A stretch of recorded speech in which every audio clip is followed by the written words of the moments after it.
Hi, Natasha Trenev, and I'm continuing my life story, which is very condensed because so many things happen in my life. People say it would take 3 volumes to record all those events in my life. But the last time we talked, I was up to 1968, where I had gone back to visit my aunt and my cousins and my family in Yugoslavia, which I didn't know actually, because when I left, I was shy of being 7 years old.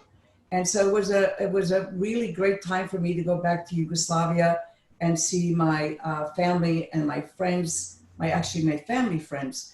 And when I got to Yugoslavia, it was a wonderful feeling because I spoke the language, so I didn't feel alienated.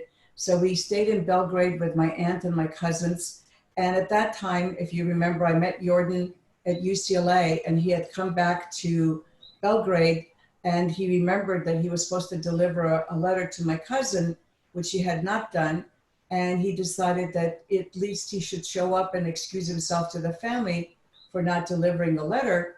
And of course, he came to my aunt's house, and we were staying at my aunt's house. And I was the one that opened the door, and he was shocked, and I was shocked how, after all of those thousands of miles and interplay into our lives, we ended up seeing each other. Uh, Nevertheless, he ended up coming up to my aunt's house frequently, spending time with the family, getting us tickets to various concerts, and then we started dating. And the beautiful part was that when you find sort of your soulmate, you don't have to worry about a lot because you don't have to play games. You can be yourself at any time. And we both felt very comfortable with each other. And we didn't really have to have secrets or, as I say, put on airs. It was a very natural, organic relationship. What a And beautiful thing. That's amazing. pardon That's so me? great. I said, what a beautiful thing, like to just have discovered that, and then both of you being in your home country, because Jordan lived in the States as well, correct? Yes, he lived in Belgrade. He's originally from Bulgaria. Okay, But yep. when you have two people who are idealists and think ideally, then there's no games, there's no hiding truth, there's no one-upmanship. Everybody's just organic, and they behave like they would with their lifelong friend. And I think it was a wonderful time we had together. We would be together all day. We would go places, and I would support him, when he had his concerts and whatnot.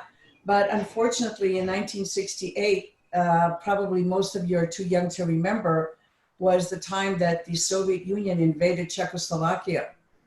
And that was a horrible thing. My mother was in a terrible panic because, remember, she'd survived 3 years of Nazi occupation of Belgrade and then the communist takeover.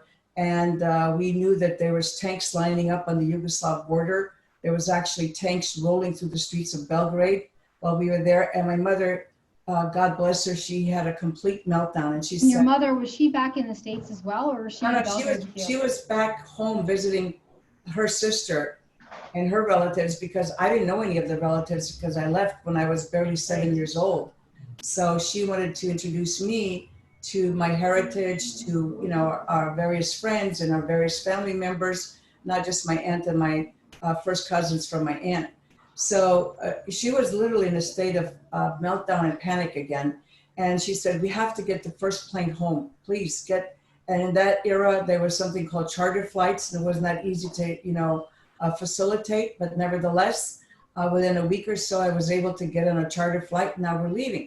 So now Jordan is stuck because he has to finish his concert tour, and he doesn't know how he's going to get a new visa on his Bulgarian passport, which is a problem.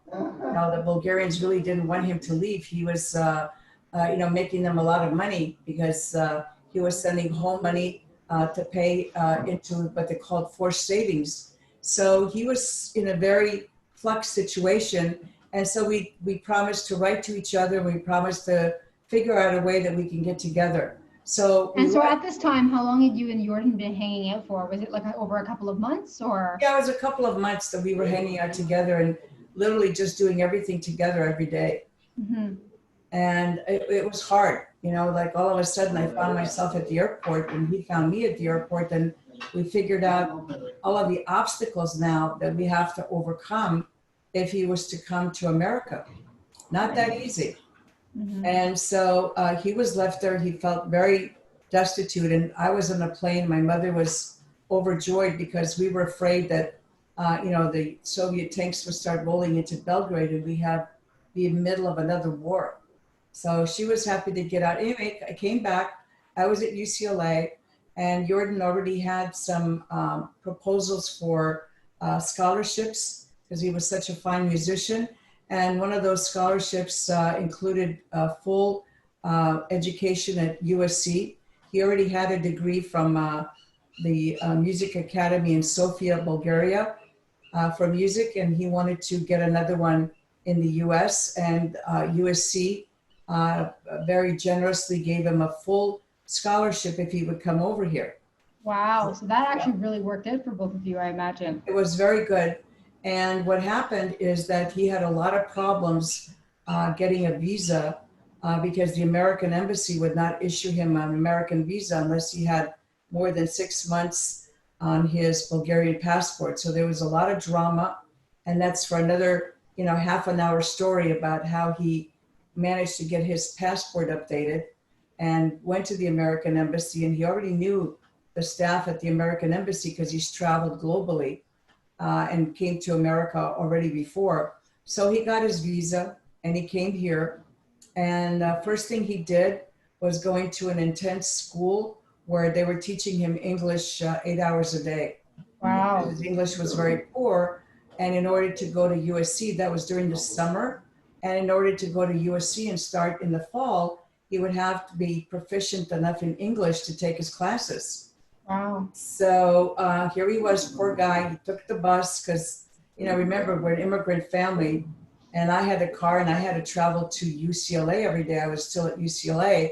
And he was, taking a bus going downtown every day to take his English classes. So this went on for 3 months until he was able to start at USC.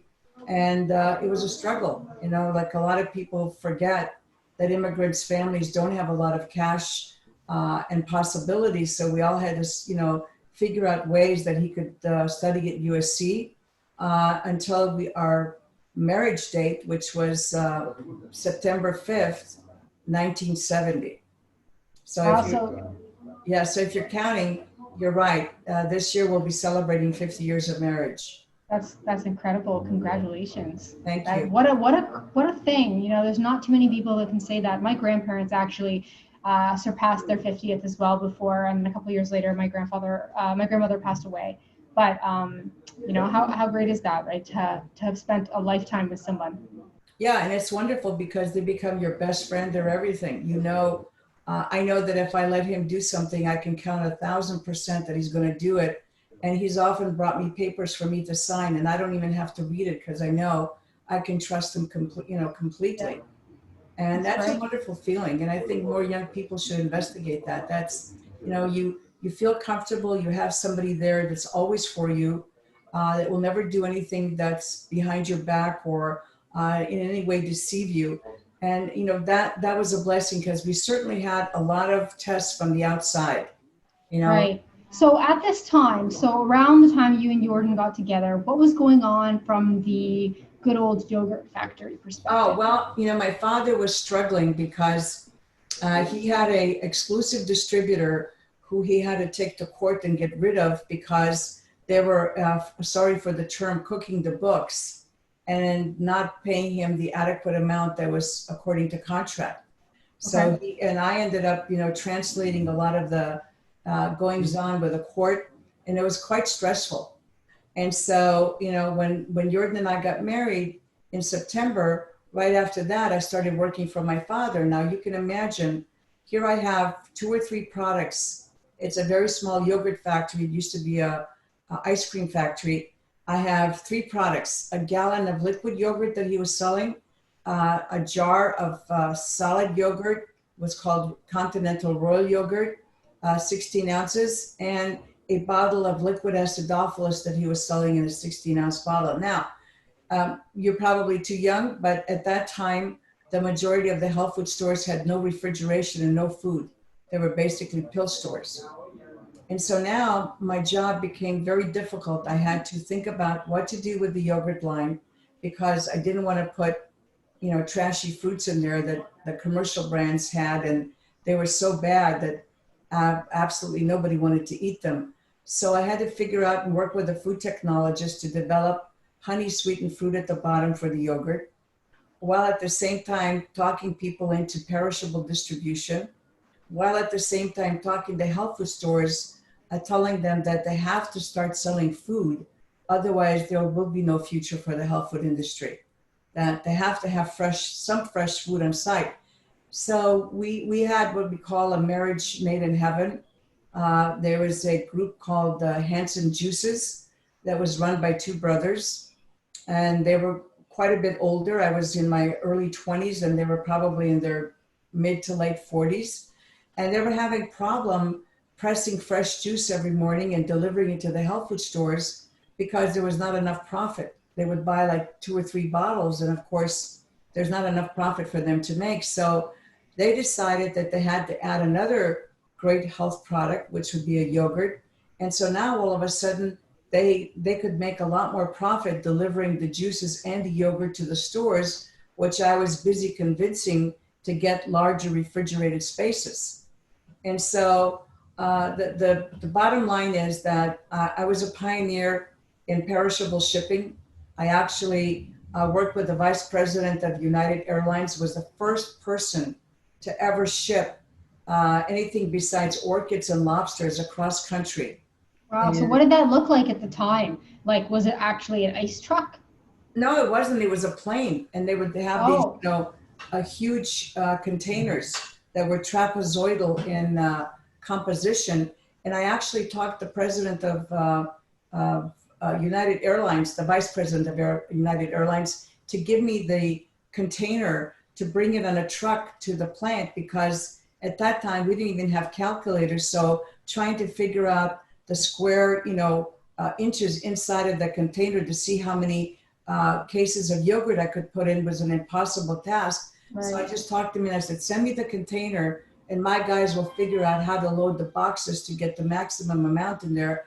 And, they would, haul it in the cargo. And lo and behold, my largest distributor was in Philadelphia. So this plane load of yogurt, which was a lot, $10,000 worth, which was an absolute fortune in that era. That would be like maybe $300,000 or $400,000 worth of yogurt being loaded on the plane. Wow. And shipped across country to my distributor in Philadelphia. And So were you the one building these relationships then between distributors and like trying to do like acquiring different buyers and things like that, or who everything, helped you? Okay. everything. And so where did that come from you? Was that from your education? Did you learn that at school, or did you Nope. just have a good business mind? No, I had a very good instinct. I had a very good way with people. People trusted me. I was able to talk to them on the phone, and I actually had my father throw out all of his old rotary dial phones, and I was one of the first ones that used what they call the touch tone phones. That helped me because I could make 40 calls a day in the morning to start talking to people. My gift is talking to people, sharing my passion, telling them what I see, and making them believers to solve problems and not look at the obstacles, but look at what you want to achieve. That you want to achieve better health for people, that this is a great product, that they're not going to only enjoy the flavor and the taste, but it's going to give them great health benefits. So on that note, obviously today's landscape for a woman is a little different than it was 50 years ago. I'm not saying that it's improved a ton. I'm not saying that there isn't tons of room for improvement still, but how did you navigate being a woman at a time when you were trying to build up a company at a time that is I imagine the industry was predominantly dominated by men? Oh yeah, there was no other women. I don't know. I think it was my ability to show them how they can make money by working with me. Right. And so people took you seriously when you would show them the numbers. Yeah, when I show them what can be done.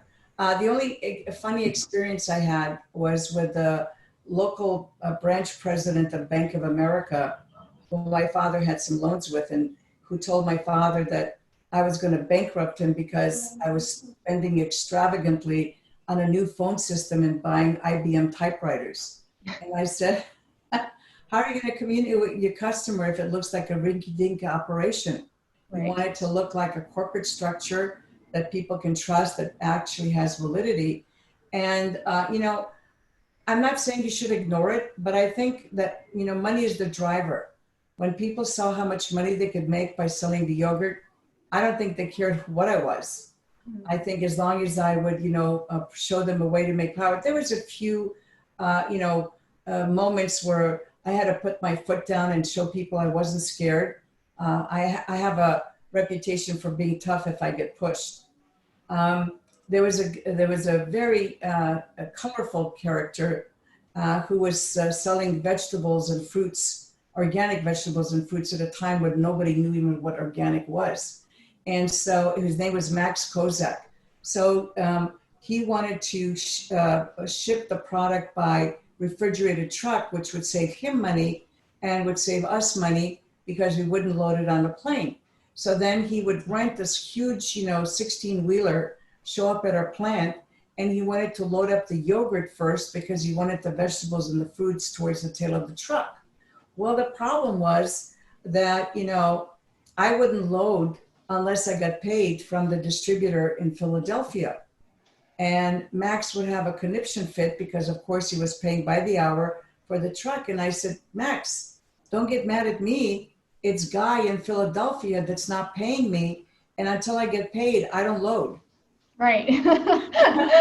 That's so funny. I can imagine though that dealing with issues like sexism or things that oftentimes, or intimidation factors and things like that'll often, I can imagine people would have tried to use on you, Mhm. most likely didn't phase you enough, phase you as much because of the hardships you endured when you were young. Would you agree with that statement? Like Yeah, I, being bullied by a man because he's a man wasn't really a big deal considering you well, fled for your life from Yugoslavia. no, it's not only that. I was very athletic and I was very good an athlete. And I was, I like competitive sports. And actually, when I was little, I could match any boy in any sport that I chose to engage in. So I didn't have that feeling that I was inferior to anybody, and I would just not back down. Right. If they tried that number on me, and it didn't work. I like that. Good advice. And I think you have to see yourself as an equal partner. I think your vision of yourself is sometimes more important than what other people think of you, Right. because you can't stop them from whatever they think. You can only control your reaction. So I didn't pay any attention to them. I just went forward, took care of business, and there was a lot of people, even to this day, who I tell them I give them my word, and they will issue me credit or do whatever I say because I have a reputation for keeping my word and doing what I say I'm going to do. Right. That's very important, that you develop a sense that people can trust you, That makes sense. and that you are a valid partner, and that if they uh, uh, cooperate with you, both of you stand to make a lot of money. That makes sense. That makes sense? Yeah, it does. Yeah. So, so you and Jordan were married for how long before your daughter came along? 14 years. Oh, wow. You guys were Yeah. together for, wow. Okay. Yeah, and it's because we had a lot of challenges. Mhm. I actually grew my father's business. Most people won't believe this, 1,000% within 3 years. That's a huge number. Yeah, a huge number. And I think the money that was rolling in went to his head, and he started to behave very strangely. So I just walked away with nothing. I just said, okay, he's very anxious about, what belongs to him.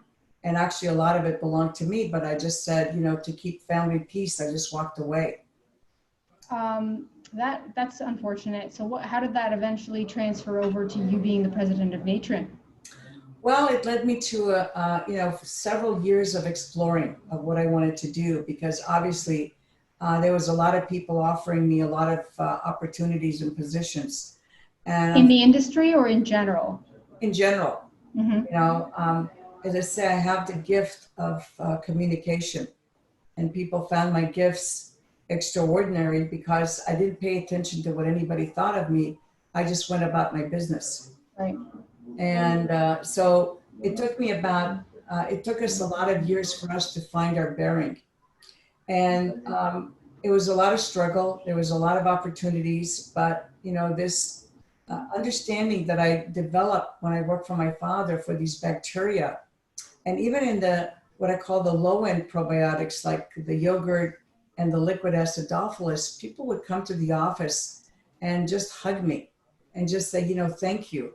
You saved my child. Or a church group that would come in there and buy by the caseload, ask me if they could have a wholesale price that make sure that all of their members got the yogurt, and just would hear miraculous stories. And that started to fascinate me. I said, God, if you could take those beneficial bacteria and concentrate them in an effective way, look how many more people would be able to benefit by this. Because by then, in the mid 70s, people were starting to experience chronic digestive issues.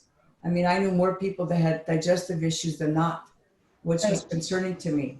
So, it was a time when President Carter was in charge, and unfortunately for the nation, the interest rate skyrocketed to 20% and virtually stopped.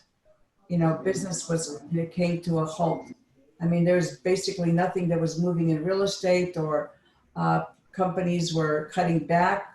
And so we found that we had, Jordan had less of a chance for his music and his other endeavors. And I had some very lucrative consulting contracts that sort of dried up. And I said, well, I've been working with my friend, Dr. Medusky, down at USC, testing these cultures. And by that time, I was already the official licensee of the University of Nebraska. And Dr. Shahani, who wanted me to represent the unique properties they found of a special L. acidophilus strain called VDS1. And they wanted me to sell components that this bacteria could produce. Now, that was so far ahead of anybody's understanding. Remember, people didn't understand bacteria.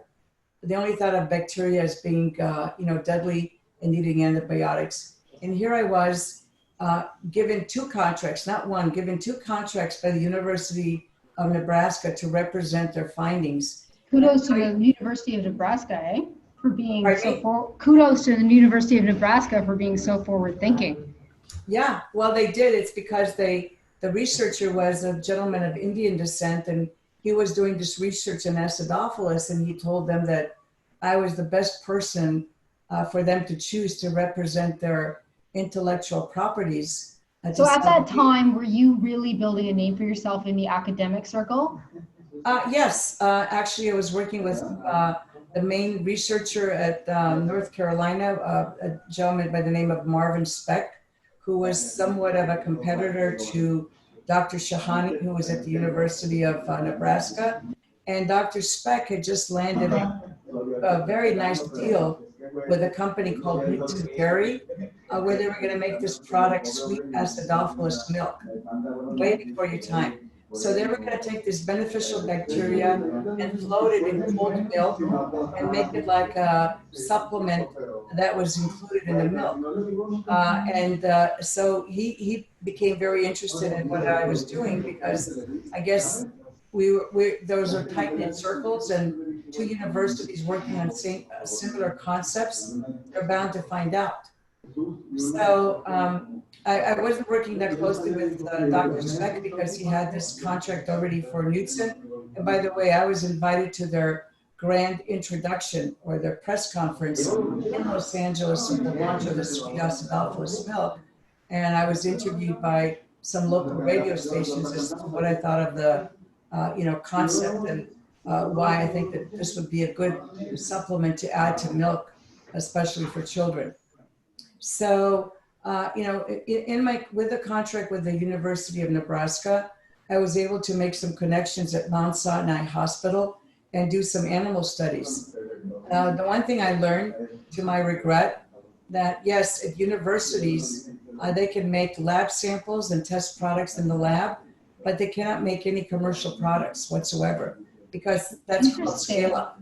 It's like taking the bacteria and not just growing them in the petri dish, but using it to scale up to make a production run of this bacteria in the form that you want it. So you can only pay for the research to be done so that then you can take that research and turn it into a product. You can't have a unbiased researcher do the research. Yeah, no, you can, the researchers, here's the difference. Research is done in a laboratory to show you the scientific properties of the organism. But in no way do they know how to take that organism and grow it into batch sizes and produce a consistent product. And who does know how to do that? Me, because that coming from the yogurt industry, it's called fermentation. It's like asking somebody who has a winemaking family to ferment grapes and make a good wine. So for you, you're in a very unique position here as somebody at this time who has firsthand experience with fermentation, who's not a university professor, so you're kind of in that world, and you're also not part of a big pharmacy company. No. So you're in this kind of almost independent position to do this. Right. So, and then, go ahead. So I was just going to say, as a parallel, like you said, if you had a wine company or a family wine industry, you have experience with fermentation, and then you could take that experience and apply it to whatever project you'd like. But if you were a scientist for, say, a university who's working on fermentation, that's in the nonprofit sector, which means you can't profit from it. And then on the other side, there's, if you were already acquired, so to speak, by a company, then the research is not biased, or is biased. Right. Is that right, the gist of it? Yeah, it's the gist of it. But I want everybody, the takeaway from this is that, researchers in universities are not taught how to run manufacturing. That's something which is called a developmental scientist. Okay. So you take the processes and the active ingredients and you integrate them into a product that you can sell commercially. The professors or people at the university do the research that give you the possibilities or the directions you can go into, but they have no knowledge to sell you a procedure than to make it into an effective commercial product. So what are the different roles that play a part in or have relationships with a developmental scientist? You mean, say that again? So what other kinds of roles play a part in that developmental scientist thing? So what's the step, right? Someone does research, like from beginning to the first concept of an idea through to the package or product that arrives on your doorstep. Right, well, there's a lot in between. For instance, you grow the bacteria in the laboratory. That's much easier than taking a starter culture of the concentration of that bacteria and then putting it in a growth medium and say making 30 or 40 gallons. Okay, because now you have to control that fermentation so you don't get contaminants, that you have a integrity of the finished product, and that the bacteria are not damaged by your process, but that their viability is enhanced by the process. And all of this is done with a developmental scientist. That's right. And then where the trick comes in, because why these bacteria have a short lifespan is because once they eat up all the available food and they have no more food, they die off or they go into a non-productive state. So the whole gist of this about developing the process is not only developing the best food for the bacteria, the best way to grow them and grow them at a curve to stop them before they go on this down cycle where they start dying, and to capture that and then prepare it for freeze drying, because freeze drying puts the bacteria in something we call an arrested state of growth. Okay. It's not dormant, because in order to be dormant, you'd have to store them at minus 170, which is how sperm banks store sperm. Okay. To give you an example that people can identify with. So that's impossible. So the only thing we can do with the freeze drying is arrest the growth, meaning that we can slow it down considerably. The only other comparison I would have is that a bear goes into hibernation. Interesting. That makes sense. So he's not really dead, but he's not really functioning at full capacity. He's hibernating and he's eating all the available resources that he's gained, the weight that he's gained during his cycle when he's active.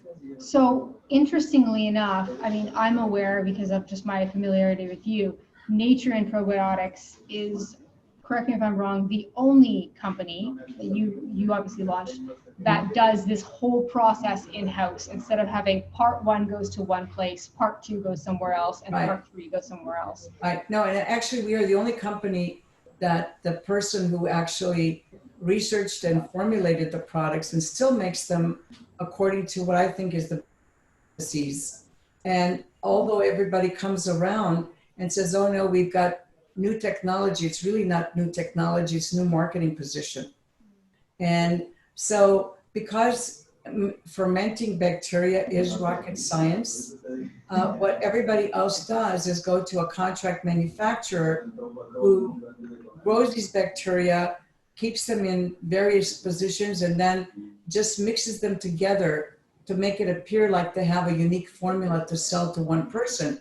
And the blending of these strains is not scientifically sound because the usual state of bacteria is that they're mutually antagonistic.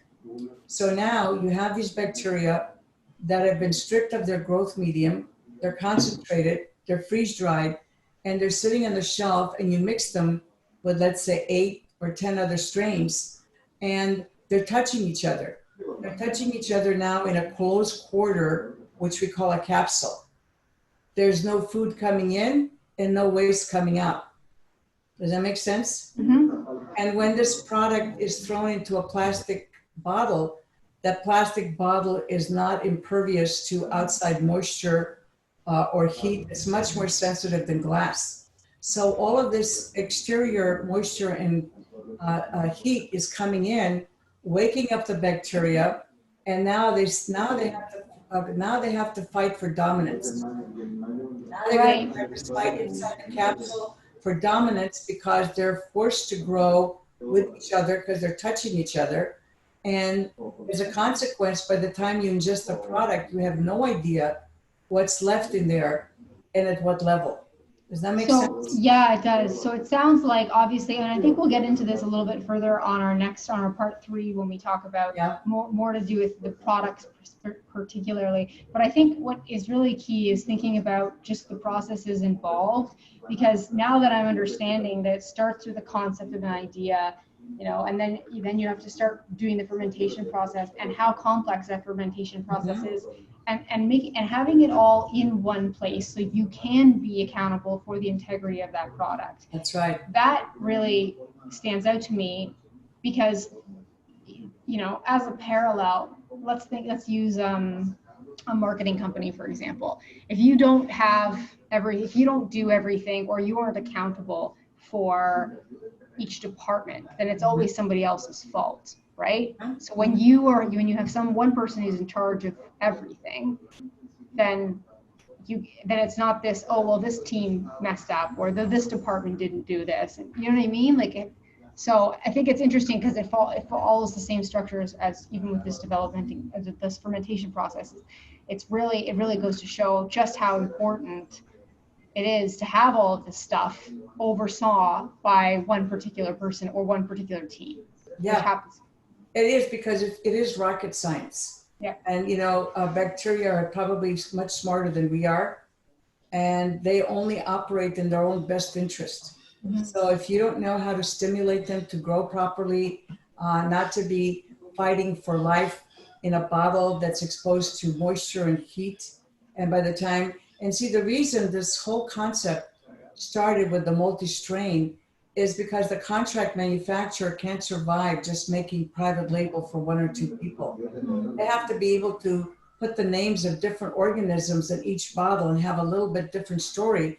Otherwise, they can't stay in business. Right. So consequently, a contract manufacturer can have hundreds of private labels just mixing different organisms in, and who knows even if they're mixing those organisms in, because about a year or 2 years ago, they tested, I think, products off the shelf, and less than 40% of them actually had genetic material in there that resembled the organisms they put in the lab.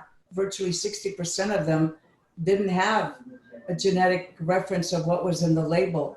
And the only reason we can do that is because once you mix the bacteria together, you can never know how much of each one you have in there. So it's interesting you mention that, because there seems to be another issue that's going on in the supplement world. For example, like a pre-workout. In the fitness world, there's all of these different brands with very little regulation. And I used to work with a company who did a test, who hired a private, I guess, I'm not sure what the word would be, but like an investigator for their own products to do a test on everything. And they discovered huge differences between what they even believed was in their product versus what should have been in their product. You're right. So, the sports area is another area where there's a lot of misrepresentation. I remember when I sat on the standards committees at the National Nutritional Foods Association, one of the biggest scandals was with Joe Weider. His product was tested, and the active ingredients for sports are pyravates, right? And they're very expensive for bodybuilding. So many times they were found to be 70% off label claim. Yeah, so on that note, I wanted to ask you, because it's a really complex world, I'd ask if you could keep it as simple as possible. But so I know there's different bodies of regulations for different sorts of things. We have the FDA, which I believe, correct me if I'm wrong, monitors the standards of what you can sell as a food. In Canada, we have a certain expiration date that has to be met. You can't go to a restaurant, so that you can go to a restaurant and eat meat and not be terrified about getting sick. Things like that, correct? I imagine the States is similar. Could you elaborate a little bit on the food element, and then what the parallel is, if there is one, for the supplement world? Right. Well, I did work with the Department of Agriculture in California. I actually set the standard for liquid yogurt, which then turned into the standard for kefir. And our family was the first one to set the standard for kefir. And how would that go about happening? Like, how does that happen? You just go and say, here's what I think the standard should be, and you wrote a letter to them? Or they came to us and said, in that era, you produced a product according to a standard. How much liquid, how much, what's the starter culture value, how many solids, what kind of milk you're using. All of it becomes standardized. And in order for you to call that product that name, it has to meet the standard. Correct. Okay. So like right now, one of the things that's happening is milk. There's a lot of disputes about whether or not you can call something like almond milk real milk, because there's no real dairy in it. Yeah, well, actually, it's not a real milk. I think there's a problem with there, but since I've worked with the FDA for virtually over 40 years, I think their major concern for dietary supplements is whether you're making claims. Okay. Because I sat on these standards committees for many years, I can tell you that the association called the National Nutritional Foods Association was imploded by the membership because they did not want to belong to something called the True Label program. And who didn't want to? Sorry, didn't want that? No, they didn't want the True Label program, even though we promised Congress that we would self-regulate. So they would pass something called the Deshay Amendment, which was a amendment that allowed us to make structure function claims, right? Which the FDA would not allow us to make beforehand. And so the minute the Deshay Amendment was passed, people did not want to adhere to a true label. So I can't make these stories up. I sat on the standards committee, and we had a very fair policy. They would only pay a couple of $100s a year. Was nothing for a lot of these companies. And we would test the products off the shelf. We would go across the country at different times of the year and pull product off the shelf and test it. And then if we found that the label ingredients did not match the test, we would contact the manufacturer and say, look, we're not trying to do anything bad here, but we have this test that doesn't show the proper amounts of ingredients that you list in your label. Would you like to conduct another test, and we'll work with you to see if this was not an error and see if we should be correct. I mean, it was a very fair system. And we would test it 2 or 3 times. And, I would say about 50% of the products held up, but the other 50% did not. And some people decided to quit their membership rather than reform their label. Right. And, it eventually it led to the destruction of the NNFA. And now we just have Expo West, which I think has become a free-for-all. And I'm sorry, because I helped to start both of the organizations. I have to revitalize the NNFA in the 1970s when I worked for my family business. And I helped Doug Green, who started New Hope Communications, and I helped him get enough attendance in the first Expo West in 1984 so that he would have enough booths and enough people who wanted to join the Expo in order for him to make a profit and stay afloat. And I regret doing that because basically at the Expo West, there's no requirements. I mean, it ended up in the following years that people were selling tires and motor oil downstairs, and there was no qualifications for you to become an exhibitor. If you just paid the fee, you could become an exhibitor. Whereas in the NFA, you had to be a member, you had to adhere to certain, bylaws. And to me, and I said, it means that there's going to be no oversight on this industry, and nobody really wants to change because it's not profitable. So right now, is there any standard that everyone has to adhere to? No. That's I mean, basically they should, have products that meet their label declaration, but there's scandal after scandal, and a lot of the people are afraid to publish them, the results, because they don't want to get sued. Even if they're right, they can get sued. So if somebody was looking to find out what the integrity of their product was to the actual ingredients within the product, how would they do that? Is there a way, as a consumer, would I be able to, is there like a test kit I could go test something? No, unfortunately not. And even the consumer labs, 15, 18 years ago when they started, I can't talk about their tests for any of the other products they test in the dietary supplement field, but I know that their probiotic testing was completely slanted. And I had the heated debates with them about their testing procedures. And I said, how can you test a product that tells people that they don't need refrigeration, but yet you pulled the product, a brand new production of the product, off the shelf in January on the East Coast? Of course, it's not going to have a lot of dead cells because it's cold outside and there's no heat exposure. I said, why don't you test that product in July or August off of a shelf in an Arizona store, and let's see what we come up with. Right, I see. And this so on that note, let's just make this clear and clear any uncertainties. Probiotics, correct me if I'm wrong, need to be refrigerated. Yes. Could you tell me why in a really short, simple way? Yes, and they need to be refrigerated because remember I told you by freeze drying them, we put them in an arrested state of growth. The refrigeration keeps them more so in that arrested state of growth, because when there's changes in temperature, there's more moisture that seeps into the product, especially in a glass container. And the change in temperature, even in a glass container, can wake up the microorganisms and start their life cycle inside a closed-ended system, which is a capsule. And they're going to be competing with each other, knock each other off, and you're going to have virtually dead product by the time you consume it. So if say I bought a probiotic product, and it was on the shelf, now that I have the product, should I throw it out or should I put it in the fridge? Well, the damage has already been done, because if you read the fine print on the label, they tell you refrigeration is best, and they tell you it's stable, it's shelf stable at 72 degrees Fahrenheit, which I think is very misleading, because in transportation and handling, there is no such temperature as 72 degrees.